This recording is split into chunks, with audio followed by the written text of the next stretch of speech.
y se basa de hipótesis. Recordemos que cuando Enrique Dussel escribe, ya se está metiendo mucho la ciencia y es un problema que hoy tiene la filosofía todavía, que para hacer filosofía es casi hacer ciencia, se hace un artículo académico, se escribe un libro. Podcast Enrique Dussel, Filosofía de la Liberación, con Carlos Rangel y Diego García. Suscríbete a nuestro newsletter y recibe contenido exclusivo directamente en tu correo. Un gran saludo para todos, para el canal de Pensamiento Serio y para el canal de nuestro amigo Carlos Rangel, que es un canal muy interesante. Y hoy vamos a seguir hablando del maestro Enrique Dussel. Vamos con lo que hacen propiamente los filósofos, el método.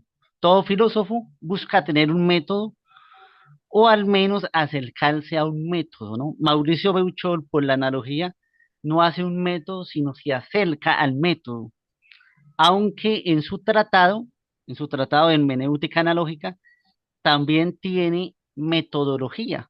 Enrique Dussel no es muy metodológico como tal, pero para poder conceptualizar las cosas hay que hacer método, siempre para un trabajo académico. Y Enrique Dussel también la siguió así, metodología. ¿Qué es método? Rápidamente, método significa un camino para el logos, para ir caminando. Enrique Dussel decía, es un camino donde debe estar recorriendo el filósofo. Y también la filosofía es un caminar, es un caminar. Recordemos que la filosofía para Enrique Dussel es comunitaria y todos caminamos, todos caminamos. Algunos critican a Enrique Dussel diciendo que eso lo tomó de la teología, porque se parece mucho al sínodo, caminando juntos. Pero Oh, recordemos que para Enrique Dussel primero está la teología, porque él es licenciado en teología y luego va la filosofía, porque tiene cierta tradición, aunque no lo digan tomista. No lo dice, pero la tiene ahí. Por eso atacó la modernidad. Entonces, el método, en el fondo, es teología. Tanto es así que la teología de la liberación fue la más famosa que la filosofía de la liberación. Pero el que le da método es propiamente la filosofía. La teología no da método, el método siempre es de la teología. Cualquiera, Santo Tomás de Aquino, el método, el aristotélico. ¿M? Para otros teólogos puede ser, por ejemplo, Kant, ¿no? O Hegel. Para muchos modernistas eran los filósofos que tenían. Entonces, la metodología va a ayudarle mucho a Enrique Dussel. Eso es lo importante acá. Y se basa de hipótesis. Recordemos que cuando Enrique Dussel escribe, ya se está metiendo mucho la ciencia. Y es un problema que hoy tiene la filosofía todavía, que para hacer filosofía es casi hacer ciencia, se hace un artículo académico, se escribe un libro, a partir casi de la ciencia y a partir también de la metodología. ¿Y cuál es la metodología? Las citaciones, es una parte de la metodología. Y actualmente son las normas APA, que en el fondo cada universidad tiene sus normas APA, es extraño, pero sí es así. Eso hace, o las normas de Chicago, o también otro tipo de normas que hay. Hay como 300 normas. Cada país tenía, mi país tenía una forma de hacer método. Para entender al filósofo hay que entender su método. Y Enrique Dussel está colocado en el tema donde la ciencia es casi lo más grande y entonces toca es casi escribir un artículo académico como si fuera ciencia. Eso todavía tenemos actualmente, que todo tiene que ser riguroso según la ciencia y se mira más, como decía Enrique Dulce, se mira más las citaciones que lo mismo que dice el filósofo y por eso se pierde mucho. ¿sabes algo? Claro que sí. Viendo con este tema que hace unos minutos Dussel combatió la modernidad, pues está el eslogan tanto de Sabater como de este Darío, que tiene su apellido impronunciable de Argentina, Mm, un poco de estos filósofos, dicen, los escolásticos eran fanáticos en citar, y ya todo eso se rompió con la modernidad. O sea, y se puede atacar de dos maneras principalmente. Defíneme modernidad y cuándo empezó. Y segunda, demuéstrame que estos autores modernos no citaban. Y pues uno hace el ejercicio. Ya habíamos visto a Francisco Sánchez, que antecedió a Descartes, y que por ahí hasta Descartes le hizo un plagio. Él está citando y citando Michel Montaigne sobre sus ensayos, se la pasa citando, citando.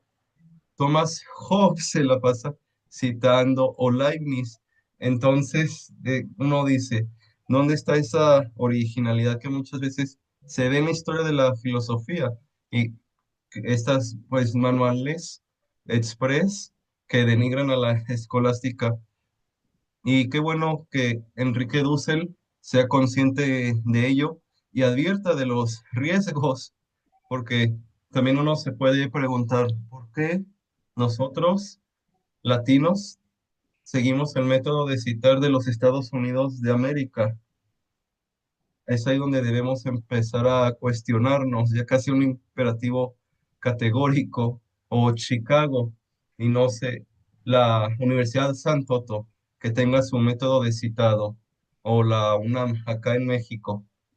Pero son cuestiones para reflexionar todo eso, el mundo editorial, que o alguien publica, cuando digo alguien, un personal académico, docente de asignatura, investigador, lo que sea, y lamentablemente es un tiraje de 50 ejemplares, ese por bien, y primera edición.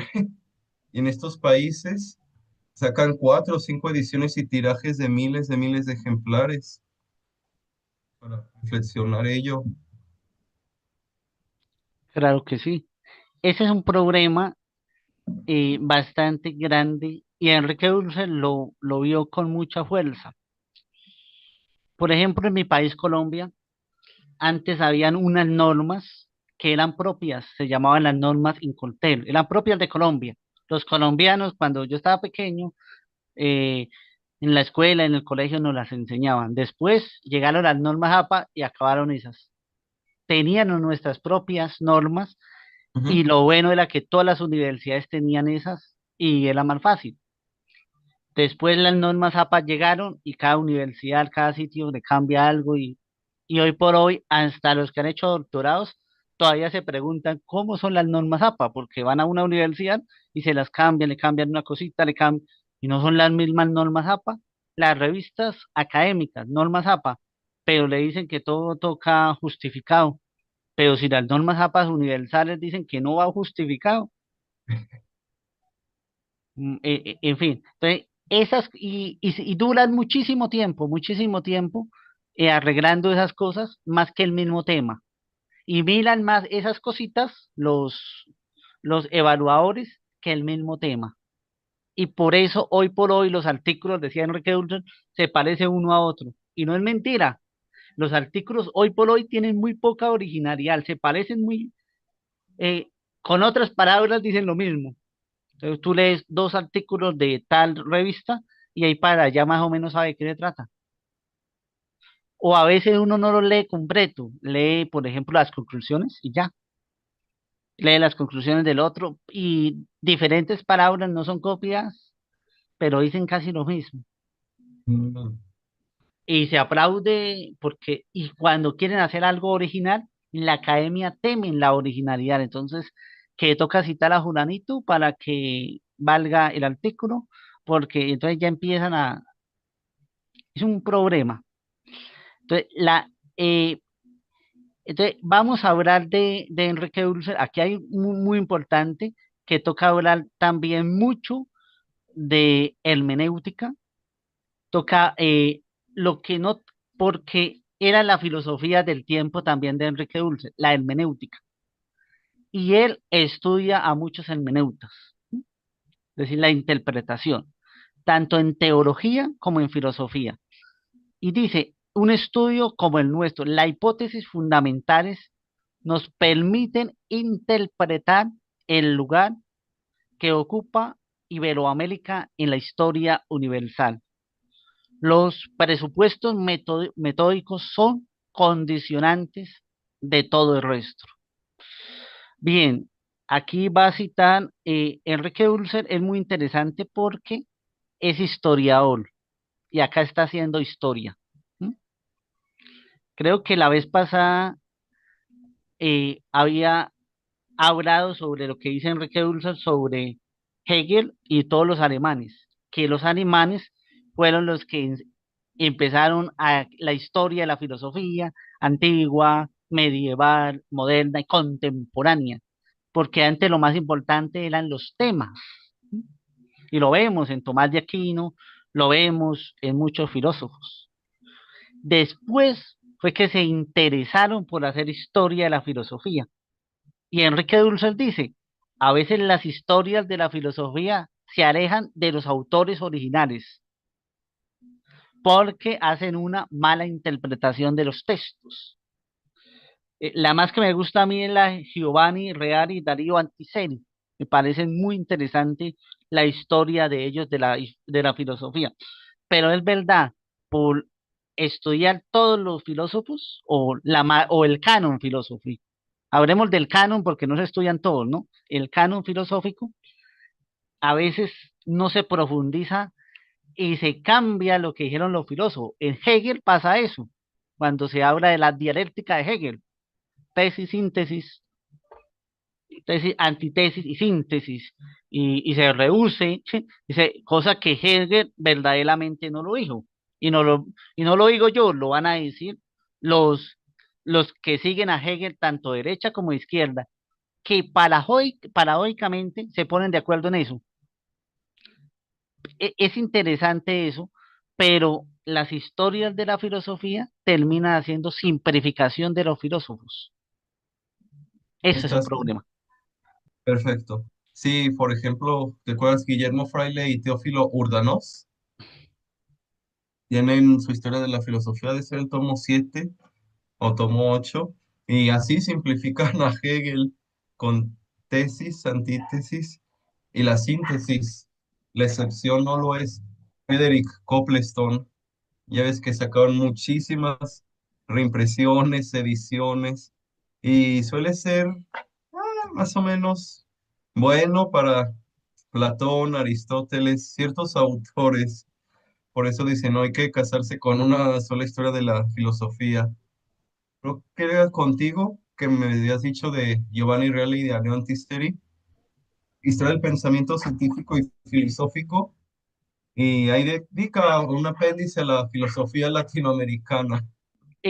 Giovanni Reale y Darío Antiseri le faltó la filosofía india y china, que es filosofía también, Listo. pero no, pero en algunos contextos muy cerrados, hasta contextos católicos, dicen que eso no es filosofía, porque solo la filosofía se dio en Grecia, que los indígenas no tenían filosofía porque solo era en Grecia. Y uno les pregunta, bueno, y usted qué hace? Filosofía. ¿Y en dónde vive? Ujú. Se A mí quedan me suena callados porque se dieron cuenta de la incoherencia que dijeron. suena lo absurdo, válido, sí. Se dieron cuenta de la incoherencia que han dicho así. Que el problema, decía Enrique Dulce, de la historia de la filosofía es que nos volvemos historiadores de filosofía, más no pensadores. Y entonces la gente piensa que el filósofo es el que sabe más de los filósofos, pero ese no es el filósofo, es el que sabe mejor pensar. Por ejemplo, hay un filósofo Nietzsche es uno de los grandes filósofos, y ese no tenía toda la filosofía en la cabeza, algunas cositas. Y segundo, dice que es el filósofo eh, más original, y él citó es más, es un filósofo que se atrevió a ir contra Sócrates y citaba de forma indirecta a los sofistas. Imagínate, es un filósofo que cita a los sofistas y es aplaudido. Ese ataque poco se lo han hecho a Nietzsche, ese se lo hago yo. Es un tipo que cita a los sofistas indirectamente y todos lo aplauden como el gran filósofo. Nietzsche no era original en todo, él leyó a los otros y es que se ve en su obra. Es más, era un amante de los griegos porque cita esto, mitología griega. Interesante. Cita mitología griega en sus textos. Freud sabemos que le quitó a otro filósofo su pensamiento. Estamos hablando de filósofos que empezaron a citar, porque a Freud también se aplaude por lo original, pero no es totalmente original. Mm. No es totalmente original. Este, Kant, Kant sí tiene cosas originales, pero era profesor de metafísica y después fue contra la metafísica. Era un profesor de metafísica. Era muy rígido el hombre y era unívoco, como dice Mauricio Beuchón. Era demasiado unívoco porque solamente pensaba así y eso también le ayudó a su pensamiento. Ahora, tenemos que la historia universal, dice Enrique Dussel, a América Latina. Dice Enrique Dussel. Ahora Enrique Dussel dice, a América Latina y España la sacaron de la historia. ¿Por qué? Empezaron con España. ¿Y por qué con España? Porque España y Latinoamérica están muy unidas. También dice otra cosa Enrique Dussel, el español es una lengua más rica que el inglés, más rica en sinónimos, en muchas cosas. Y da la casualidad que la lengua comercial es el inglés, no el castellano. Además, el castellano lo habla más gente, decía Enrique Dulce. Y es verdad, lo habla muchísima gente. Y entonces, ¿por qué quedó el castellano a un lado? Teniendo más fuerza. Decía Enrique Dulce, vale más un Cervantes que un Shakespeare en literatura. Y cualquier literato le acerta eso. No es que nosotros somos, porque Enrique Dulce era muy lejos de ser hispano, muy lejos de estos hombres carristas, era muy lejos de eso. Mm, pero reconocía a Cervantes como el gran literato. Y él decía que Cervantes escribía, cuando hemos leído a Cervantes, escribe muy burdo, no escribe muy elegante, es muy burdo.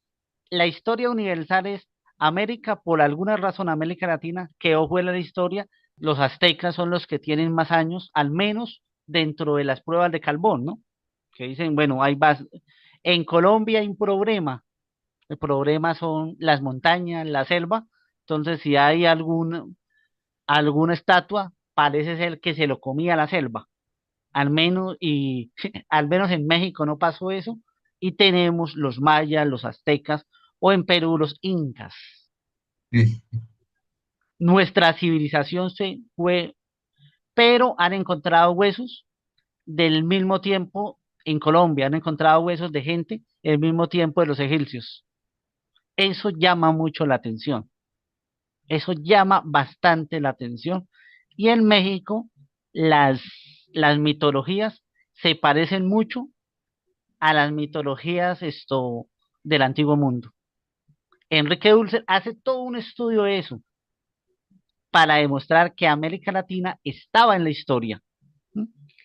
Y basándose en otros estudios, en los estudios que estoy diciendo.